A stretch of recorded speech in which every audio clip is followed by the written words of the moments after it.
সুন্দর লাহানে জবুর পড়তেন, এতই চমৎকার লাহান, এত সুন্দর, এতই চমৎকার কণ্ঠ দাউদের।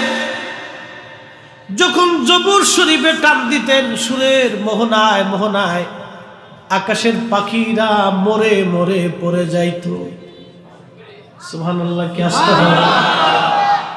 সমুদ্রের মাছগুলি কিনারায় এসে কান খাড়া করে দিয়ে ঘন্টার পর ঘন্টা দাউদের জবুর তেলাওয়াত শুনত।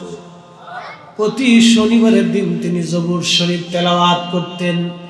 আল্লাহ বলেন, ও ইহুদিরা, তোরা শনিবারের দিন মাছ মারবি না, কারণ ওরা তোদের প্রেমে আসে না, ওরা আমার দাউদের প্রেমে জবুর শোনার জন্য এই মাছগুলি আসে। হযরত দাউদের তেলাওয়াত শুনে বনের পশুরা পর্যন্ত স্টাক করে মারা যাইত। সুরের মোহনা এতই চমৎকার ছিল, এতই সুন্দর সুর, পাখিরা পাগল পারা হয়ে যাইত।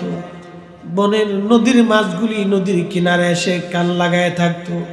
আল্লাহ ডাক দিলেন, না ইহুদিরা, সাবধান, তোরা শনিবারের দিন মাছ মারবি না। ওরা কি করলো জানেননি? ওরা পুরা সমুদ্রের পাশ এলাকা ঘিরে ফেললো।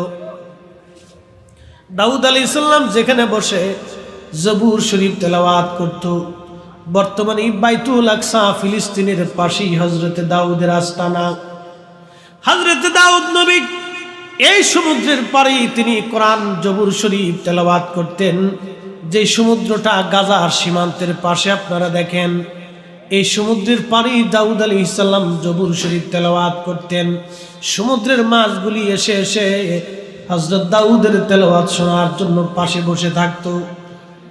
আর ইহুদিরা ওই শনিবারের দিন আল্লাহ মাছ শিকার করতে না করে দিলেন, ওরা চারপাশ দিয়ে ঘিরে ধরল।